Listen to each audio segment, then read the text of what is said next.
बात करते हैं नॉन स्टॉपेबल वुमेन, Yeah. तो उसका अवार्ड भी आपको मिला 2011 में, जिसका जी, मतलब है कि one of the most empowered women. Yeah. You are just making us proud day by day. Yeah. आप मिसाल हैं तमाम औरतों के लिए, तमाम खवातीन के लिए, दुनिया के हर इलाके में जो है नूक्स और क्रेनीज की जब हम बात करते हैं. So you are every day making an example and giving it to everybody as a light. जब बात करते हैं आपकी जर्नी की, पाकिस्तान में सरगोदा से आपका ताल्लुक़ रहा, पढ़े लिखे ख़ानदान से, लेकिन ये बताएं तमाम बहन भाइयों में आपको क्या मालूम था कि आपने इस तरह से राइटर्स वाली एक लिटरेचर फील्ड में चले जाना है, या बाकी बहन भाई भी आपके जैसे थे?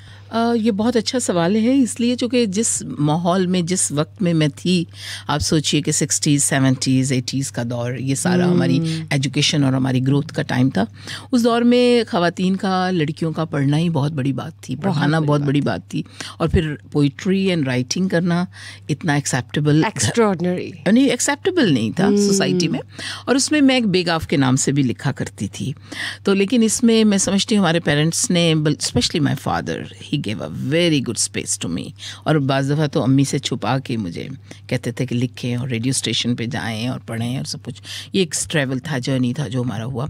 लेकिन उसमें वाकई था, और उस ज़माने में भी ख़वातीन बहुत लिखती थीं, काम करती थी, लेकिन बहुत एक कलील उनकी ख़वातीन की मिक़दार थी, या उनकी इतना ज़्यादा नहीं थे लोग जो लिखते थे. तो मैं ज़ाहिर मैं कॉन्वेंट से थी, तो मुझे उर्दू नहीं आती थी. लेकिन आई वॉज़ वेरी फॉर्चुनेट. जब मैं लाहौर आई, लाहौर कॉलेज फॉर वुमेन में, देन आई डिड इट. और वहाँ मेरी Shabnam Shakeel was my professor. Wonderful. और फिर वहाँ से वो सिलसिला शुरू हुआ लिखना उस तरीके से. और फिर आई मेट अमजद साहब, अमजद इस्लाम अमजद एंड इशफाक अहमद, हमारा बैनुल-कुलियाती वो एक था, तो उसमें मुलाकात हुई. एंड देन, लेकिन उससे पहले मैं मशरिक़ में लिखती थी, क्योंकि आई ट्राई टू, जो चीज़ मेरी कमज़ोरी बनी उसको मैंने एक्सेप्ट किया, because Urdu was my weak point, जिसमें सबसे कम नंबर आते थे. और उसको, उसमें आपने मास्टर्स कर डाला? जी, वो तो फिर मैंने उससे पहले भी. अमेजिंग. वो कैसे? वो बस वो भी एक, इसलिए चूँकि मेरी किताबें आ चुकी थी, मुझे अवार्ड मिल चुका था, तो फिर सर्टिफिकेशन लेनी बड़ी ज़रूरी थी. लेकिन मैं चूँकि उर्दू साइंस बोर्ड में, I used to work in ministry of education for 15 years, तो वो मेरे लिए एक अच्छी बात थी. मैं समझती हूँ कि उसमें पढ़ लेना, चूँकि फिर एक कॉन्टीन्यूटी, मैंने इसको एक, मुझे उर्दू समझ तो थोड़ी बहुत आ रही थी, तभी तो लिख रही थी. लेकिन अभी भी मैं समझती हूँ, उर्दू को पढ़ती हूँ, समझते हैं, हर रोज़ एक्सेंट को दुरुस्त करते हैं. अगर कहीं गलती किसी की भी है, अपनी तो है, किसी की भी हो, तो हम नोट ज़रूर करते हैं. यू नो, इस लर्निंग का प्रोसेस लाइफ के जैसे लाइफ चलती है. तो बस यूँ ही हुआ. और उसमें मेरे घर में और भी लोग लिखते थे. माय फादर पढ़ते ज़्यादा थे, मेरी मदर भी पढ़ती थी, मुशायरा होता था सरगोदा में, और रिसाला भी निकालते थे. लेकिन एक्चुअली बात ये थी कि माहौल भी था, और फिर उसमें मैं तो साइंस की स्टूडेंट थी. मेरे मदर का उस ज़माने में यही होता था, डॉक्टर बनना. क्योंकि हम 4 बहनें. आपके फादर भी चाहते थे डॉक्टर बनने? नहीं, माय फादर कहते थे 2 दिल चाहता है वो बने. उन्होंने आपको फुल स्पेस दी? उन्होंने फुल स्पेस दी, लेकिन वो भी बाज़ जगह पे मजबूर हो जाते थे. फिर साइंस पढ़े, मम्मी ने कहा है तो साइंस ही पढ़े. तो देन मेरी माँ ने बोला, तो फिर मैंने And then you had your masters in biology. Masters in biology. लेकिन मैंने शायरी जो थी अंदर किताब साथ वो मैं सुनाती रहती थी, मुशायरों में भी सुनाती थी, जाती थी. और वो मेरा एक बहुत अच्छा टाइम था. हसन रिजवी सुनाती थी, तो मुझे भी सुनाइए ना अपनी शायरी. उस दौर की शायरी ये थी. चांदनी रात में बुलाऊं तुझे, वाह जी वाह. चांदनी रात में बुलाऊं तुझे, धड़कने दिल की मैं सुनाऊं तुझे. वाह वाह वाह. और ये किस एज पे लिखी? जी, ये मैं जब नहर में हम जब पढ़ते थे एमएससी में, तो ये नहर इस तरह नहीं होता था. ये नहर बिल्कुल यूँ थी कि हम बैठ के पाँव रख के नहर में, और हम जब एमएससी का थीसिस करते थे बायोलॉजी में, तो लेकिन साथ साथ में हम नज़में मेरी फ्रेंड्स ही सुनती थी, और हम भी सुनते थे. यूनिवर्सिटी का मुशायरे में जाना, सब कुछ करना. I remember. तो ये मैं उसका अगला शेर आपको सुना दूँ. चांदनी रात में बुलाऊं तुझे, धड़कने दिल की मैं सुनाऊं तुझे, तेरे पहलू में रख के दिल अपना, चांद रातों में गुनगुनाऊं तुझे. वाह वाह वाह, अमेजिंग. तो आपकी अम्मा आपको डांटती नहीं थी कि किसके लिए लिखी है, क्या सोच के लिखी है? नहीं, उनको थोड़ी हम बताते थे कि हमने लिखी है. तो उनके पास इतना टाइम नहीं था. We were 6 brother and sisters. तो she was very busy women, house wife. और उनके पास ये वक्त नहीं था कि अखबार को पूरा पढ़ें. तो अदबी सफ़ा तो उनको टाइम ही नहीं मिलता था. तो हमारी बचत हो जाती थी. तो वहाँ तस्वीर में कहती थी ना लगाएं. हसन रिजवी साहब हुआ करते थे जंग में, तो वो मेरी तस्वीर लगाना उन्होंने, मेहताब और किश्वर नाहिद और ये उस दौर में। तो कैसा आपको फील होता था जब आप देखती थी कि आपके अखबार में प्रिंट होकर आ रही है नहीं, मैं तो आपकी डरती थी कि writings? नहीं आनी चाहिए। मैं कहती थी प्लीज़ डोंट डू इट, क्योंकि मुझे घर वाले फिर बहुत मतलब वो अम्मी की ज़माना तरफ ऐसा से था। My brothers were good, you know, उनको लिए इतना प्रॉब्लम नहीं था। मेरी मदर का ज़्यादा होता था कि और बहनें हैं वो भी ख़राब हो जाएंगी, तो वो एक ख़राबी का एक दौर ये समझते थे ना लिखने को। तो then I my father was always a very liberal person. मतलब he went through your poetry and he was Oh fine yes, he was my during first those कारी, times. मेरा पहला कारी। Wonderful. अभी मेरी किताब बसात एहतराम जो आई तो उसमें मैंने लिखा कि जब मेरे डैडी गए अभी कोविड में, तो मैंने बोला मेरा पहला कारी वो होते थे। तो जब आपका कारी नहीं हो तो राइटिंग की जो मयाद और उसकी जो वक़ार है ना, वो 3 चीज़ों में, it's a very good triangle. एक ट्रायंगल बनता है, मुसल्लस बनता है। Right. वो एक कारी होता है, एक तख्लीक होती है, और एक लिखने वाला तो बाद में आता है।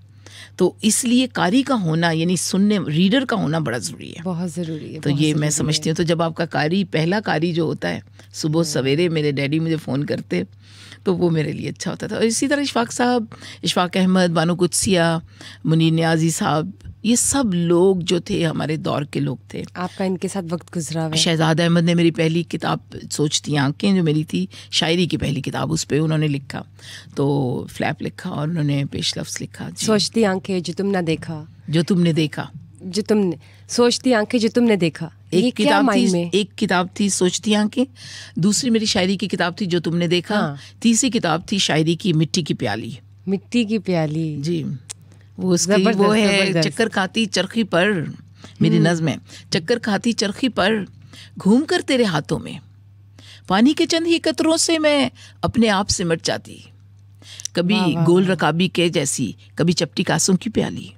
जबरदस्त। मैं अपने अंदर ठंडे और गर्म जज्बे समो लेती, मेरे भोले प्यारे साथी रे, तू फर्क ना इतना जान सका, कागज़ के नकली फूलों में और सुर्ख गुलाब की टहनी में। वाह, जब आला कांच के बर्तन आए तूने झट से मुझको तोड़ दिया।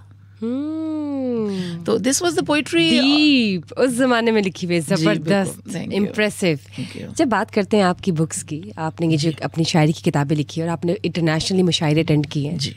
सबसे पहले तो ये बताइए, आपने इंटरनेशनली जो मुशायरे अटेंड किए, सबसे ज़्यादा बाज़ौक़ लोग आपको कहाँ नज़र आए? ये बहुत अच्छा सवाल है। देखें, अभी आजकल तो हम ज़ौक़ की बात नहीं कर सकते, बिल्कुल, क्योंकि अभी जो शायरी हो भी रही है, जो हमारी पब्लिक में आ रही है, सुनने वाले जैसा सुनना चाहते हैं, लिखने वाले वैसा लिख रहे हैं, और वही पॉपुलर जो पोइट्री है इस वक्त वही है, क्योंकि उसमें आपको मज़ामीन भी उस लेवल के नहीं आपको मिलते, और जो हमारी लफ्ज़ियात जो है वो भी उस पाए की नहीं है। लेकिन अच्छे अगर हैं तो आपको ओवरसीज़ में आपको बहुत अच्छे ऑडियंस मिलते हैं, क्योंकि वो रिलेट करते हैं अपने माजी के साथ, और उनके लिए शायरी, और स्पेशली जो इंडियन ऑडियंस हमें जब मिलता है उर्दू का, वो भी बहुत अच्छा होता है। ये मुझे वहाँ जाके अमेरिका में इतना अरसा गुजार के मुझे इस चीज़ का मुझे हुआ। लेकिन ये है कि आपको दुबई के मुशायरे बहुत अच्छे जाते हैं, और सऊदी अरब में बहुत अच्छे मुशायरे जाते हैं, क्योंकि ऑडियंस आपको अच्छा होना चाहिए। लेकिन लाहौर की तो बात ही, लाहौर तो लाहौर है, लाहौर की बात है। और हमारे मज़ाफ़ाती इलाकों में भी, मैं आपको लाइलपुर जो है, मैं फैसलाबाद नहीं कहती, लाइलपुर कहती हूँ, जो कि हम उस दौर के लोग हैं। लाइलपुर के मुशायरे बड़े हिट होते हैं। और फिर हमारे जो मज़ाफ़ाती इलाके हैं, चिश्तियाँ, पाकिस्तान के हर शहर में तकरीबन हमने मुशायरा पढ़ा है। लेकिन जब मैं बात करती हूँ कराची की, तो कराची का हमारा ऑडियंस भी बहुत अच्छा है, बहुत अच्छा है। आर्ट्स और कल्चर जो है ना, वो जी हमारी जो एक ट्रेडिशंस, लाइन्स, लेगेसी, वो कहीं ना कहीं साथ जुड़ी हुई है। बिल्कुल। जब बात करते हैं आपकी बीइंग एन एम्पावर्ड वुमेन, तो ये बताइए कि आपने उस दौर में काम स्टार्ट किया जब औरतों के लिए बहुत मुश्किल था, जिससे आपने बताया कि 60s, 70s, 80s और 90s का ज़माना इतना इंडिपेंडेंट नहीं था, इतना एक्सपोजर नहीं था औरतों को। तब आपने मास्टर्स भी किया, आपने साथ साथ राइटिंग स्टार्ट की, you turned out to be a poetess, one of the famous. तो ये बताएं कि इस वक्त आपने चैलेंजेस कोई फेस किए, ये कोई ऐसे वाक़यात जिन्होंने आपको कुछ देर के लिए इनसिक्योर किया हो, या आपका कॉन्फिडेंस जो शैटर किया हो? ये तो हर रोज़ होता था, ये एक वक्त नहीं होता था। मुशायरा पढ़ के जाते थे तो घर में, अब जश्न बहारा का मुशायरा पढ़ा, घर में गुलदस्तों की बहार लग जाती थी। तो फिर वो हम चैलेंज ये होता था कि ये कहाँ से आए हैं। लेकिन जब व्हेन आई गेट मैरिड, सो मैं एमएससी के बाद मेरी शादी हो गई और मेरे क्लास फेलो ही थे मेरे हस्बैंड, तो वो मेरे लिए एक बड़ा अच्छा बैलेंस हुआ. My husband always cooperate me, supported. हाँ या as a poetess and as a person too. चूँकि कंपेनियन होता है ना, जब कंपेनियनशिप आपकी अच्छी बिल्डिंग होगी, स्टेबल होगी, तो लाइफ भी स्टेबल होगी. तो मैं ये समझती हूँ वो जो चैलेंज की आपने बात की है वो तो मुझे बहुत मिले उस दौर में काम करने के दौरान. चूँकि आई वाज इन, कैसे करती थी? बहुत मुश्किल होता था. You know, I was in tears some time, और मुझे आंसू पीने की आदत हो गई. कोई ऐसा वाक्य जिसने आपको हिला दिया हो? कोई ऐसी बातें या कोई ऐसी तनकीद तो बेशुमार होती है. वो देखिए हमारे माशरे में औरत को पहले तो माना ही नहीं जाता, तो तनकीद तो आपको अपने करीब के लोगों से ज़्यादा मिलती है. वो आपको ज़्यादा एक्सेप्ट नहीं करते. शायद कभी घर से भी मिल सकती है आपको, क्योंकि वो मानते हैं, क्योंकि हमारा मर्द का माशरा है और रहा ये नहीं कि इस हमारे पाकिस्तान का, वेस्ट का भी, ये भी मैं आपको बताती चलूँ. इट्स नॉट हमारी यूनिवर्स में, हमारी प्लैनेट अर्थ के ऊपर. और ये इसको मैं मानती हूँ. I am not a feminist.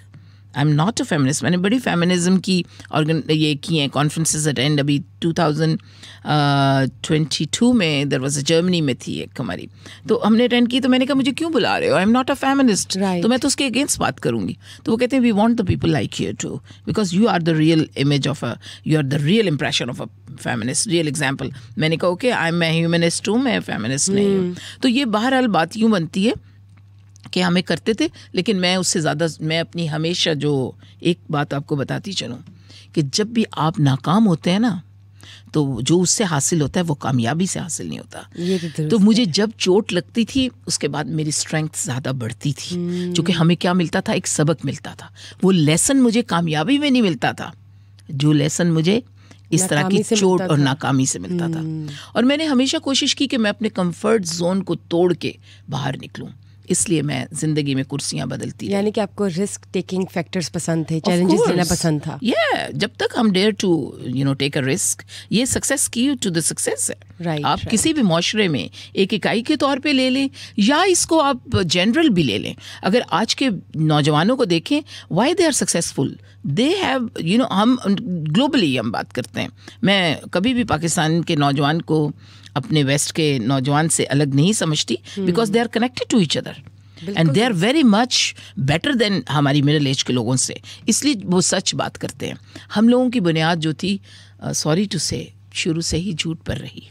हम लोग अपने अंदर फेक करते थे. हम जो हैं हम वो बताते नहीं थे. देखें, बहुत सी ऐसी ख़वातीन जिन्होंने सच बताया तो उनको बहुत मुँह की भी खानी पड़ी और एंड पे वो कोई अच्छा नहीं. लेकिन अभी के बच्चे उन्हें ये बता दिया और ये बहुत अच्छी बात है.